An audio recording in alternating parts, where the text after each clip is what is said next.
Alright guys, welcome back to this channel, and this is part 2 of a video I was doing for the best and worst of 2018. This is going to be all about the worst and most disappointing movies of 2018. I said in my last video, don't get super upset if I include some movie that you kind of liked or enjoyed. I mean, these are just from my perspective, and I've also tried to avoid movies that I knew that I would probably hate.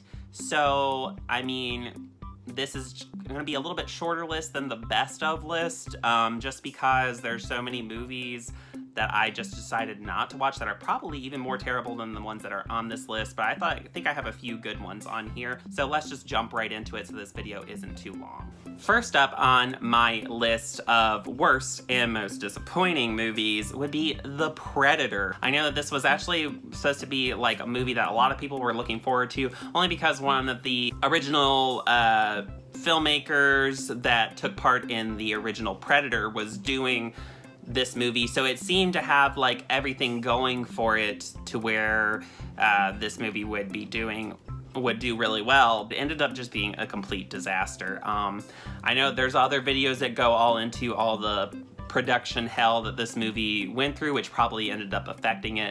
It definitely shows. I tried getting through this movie. I ended up skipping a section of it and just seeing how the end was, because it just was so dumb. None of the characters were interesting. The plot was ridiculous. None of the action was even interesting. There's just moments where it's like a character will die. You didn't even realize they died. All of a sudden they're just not there and you're like, oh, they must have died in another scene, but I just didn't even care. Oh, it was so weird when they bring out the predator dogs or whatever. Those just come out of nowhere. Stuff just seems to happen in this movie where you're just like, how did this even come about? And just by the end, it's just such a ridiculous ending that sets you up for another one. This is even above and beyond worse to me than some of the Alien versus Predator movies, which were already kind of so bad that they're good, but this was just bad. Really terrible. Skip this movie altogether. I mean, unless you're a huge Predator fan, you kind of have to see it, but if you're not, this movie is just not worth your time, not worth the money. Skip it. Another one that I have on my list that, I mean, this might be a little controversial, but I watched it recently, is Venom. I know that everybody was really looking forward to this movie because he is such an iconic superhero character, but I just really thought this movie missed the mark. And I feel like I wasn't as excited for it as soon as I found out it was PG-13, because I feel like this could have done well if they would have given it more of the Deadpool treatment, where they make it rated R and it's more gory and more fun for audiences to watch. I liked, oh God, what's his name? Why am I blanking on this? What is his name? Hold on, let me look it up. What is his name? I have to look this up, I'm sorry.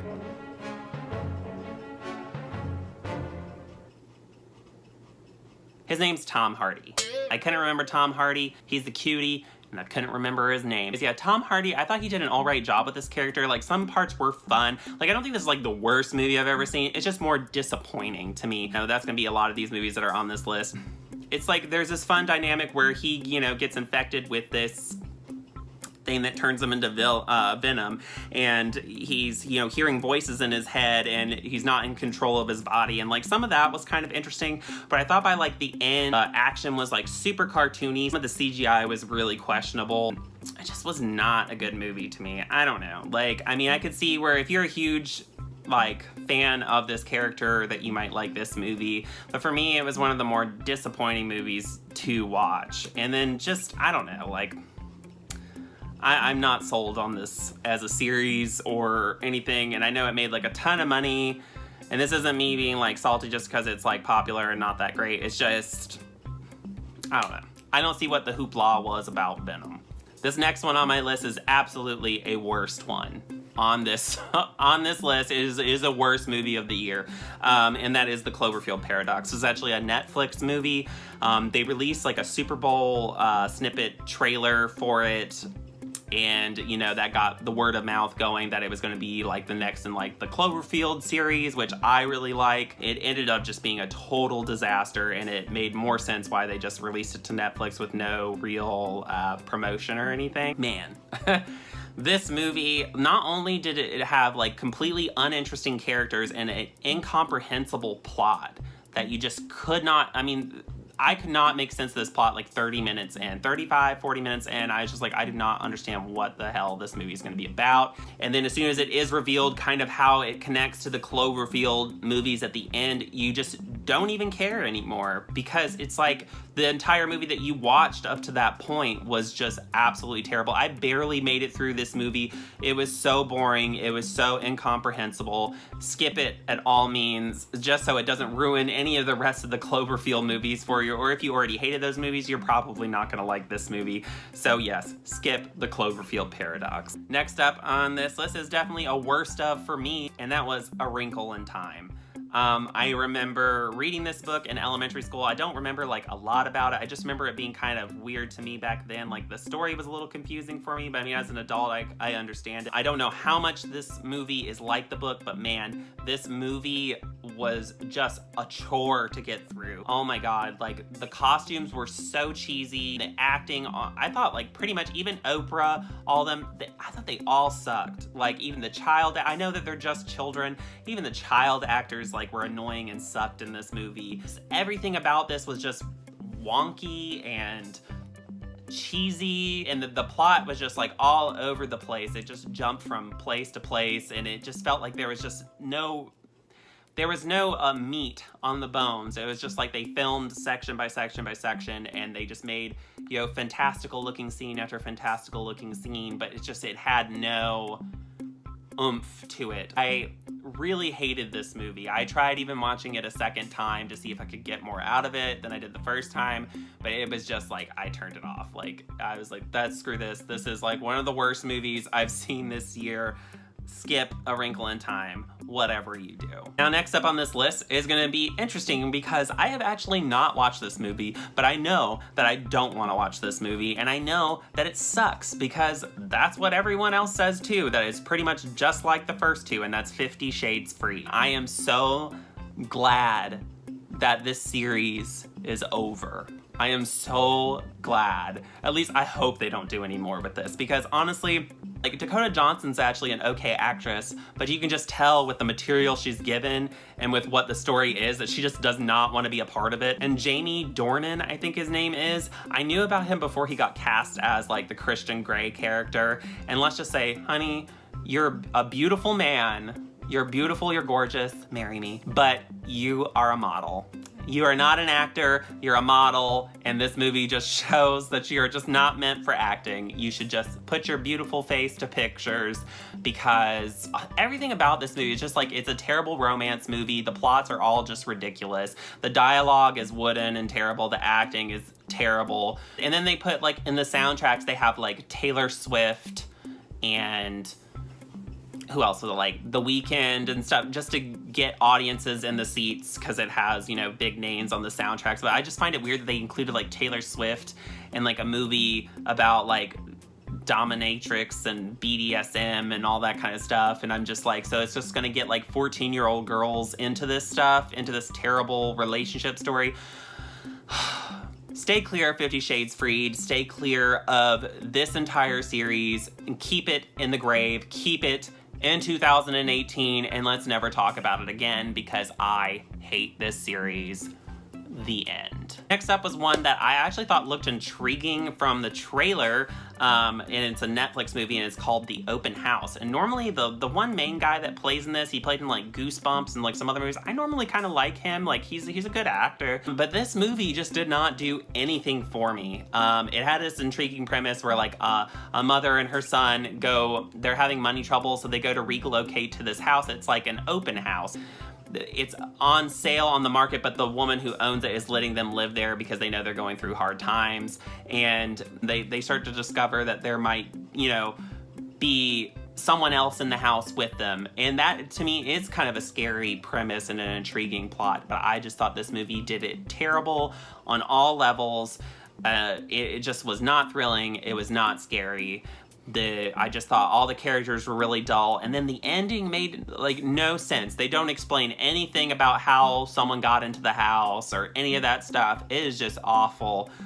This is such a dud of a movie to me, and it's no wonder it just went straight to Netflix and no one else is talking about it now because it's just terrible.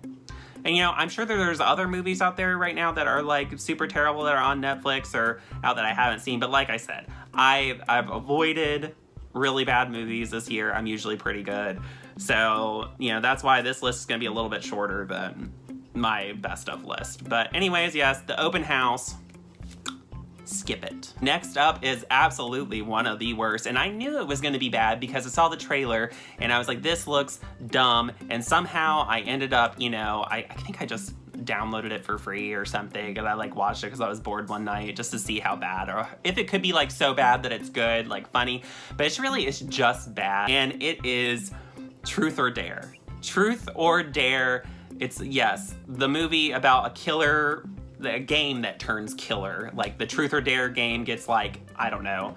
I'm gonna end up probably spoiling this movie because it's just so stupid you shouldn't watch it, but it ends up getting like, I guess like possessed by a demon, the game, and then it gets spread around from person to person, and they do this like stupid little smile on their face when they're about to kill someone if they don't complete their Truth or Dare. Like, the whole movie was just like a bunch of people that are supposed to be teenagers, but they look like they're in their 30s, and it's all the generic characters that you can possibly think about, and absolutely nothing in this movie was scary. The kills weren't even inventive or anything. Like, there was just nothing fun about this movie. If you like this movie, I just do not understand how you could like this movie. I just like this movie. It's not worth buying. It's not worth renting. It's not worth watching. It's literally just a waste of time. It is so stupid. Skip Truth or Dare. This next one on my list is one that's just more disappointing. It's not like a terrible movie, but I was just really disappointed in this movie, and I've tried to make myself like it more. I just can't. And that is Solo, a Star Wars story. Normally, I don't put like Star Wars movies on like a worst of list or any of that kind of stuff, but like this one really, since like the prequels, like I haven't said that one of them was like really this bad. Like honestly, this was probably like the worst one since like the Clone Wars. For me, like, I hate the Clone Wars. Episode 2 is awful. The guy that plays Han Solo, like, sometimes he gets it. Like, sometimes I can see it, like, this is young Harrison Ford. I can see this as being the young version of that character. But other times, it's just like I'm just watching some random actor saying random lines, and a lot of the movie, it just feels like it's just not a Star Wars movie. There's hardly a light. There's not even, I think until like the very end, you see a lightsaber. But up to that point, there's not a single lightsaber through the whole movie. Nothing that's going on is really that interesting. I did think that Donald Glover was good as Lando Calrissian. He did a really good job, but all the other characters were really dull. Places they go to are really dull. They have, of course, like the funny robot character in it that they have in every single Star Wars movie now. But this movie just, I felt like it didn't add anything to the Star Wars universe. It just didn't deliver on the goods, and I feel like you could really tell that they had some production issues with this where they brought in another director, but I would have been interested to see what the other director was doing before he got fired, I guess. Maybe he was doing something more interesting with it, and then the studio was like, no, we need something that's gonna, you know, really get people into seats. This was just such a disappointing Star Wars movie for me, just because I wasn't even that excited for it. I ended up going to like the midnight premiere, and I was just sat there kind of like, yep, this is everything that I was expecting. Total just disappointment, not unnecessary. I don't know. I don't even feel like it works. Some people say that they say that it works as a good like heist movie or something, or like a space adventure, but like it just doesn't. I feel like it's super generic with that. Like all the characters just suck, man. I gotta stop rambling about this movie. This video is gonna be too long, but like Solo, a Star Wars story, I say it's worth seeing if you are an absolute Star Wars fan. If you are not, you can skip this movie. I'm pretty sure it's not gonna ruin anything else in Star Wars for you. So yeah, Solo, Star Wars story. Next up, last on my list, is one that I did a review for, and I expressed my disappointment in this movie.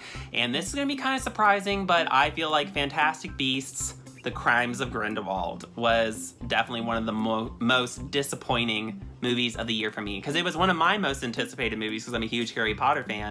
This movie just did not deliver the Harry Potter goods for me. It felt a lot like filler, and there was just a lot going on. A lot of it was very convoluted in its telling of the plot and its reveals. And you have to be a serious Harry Potter nerd to really I feel like, get into the meat of this story, of which there is like very little. I felt like there was just like a lot of filler story going on to get you to the third movie, and then I feel like I don't even know how I feel about like the big reveal of this movie either.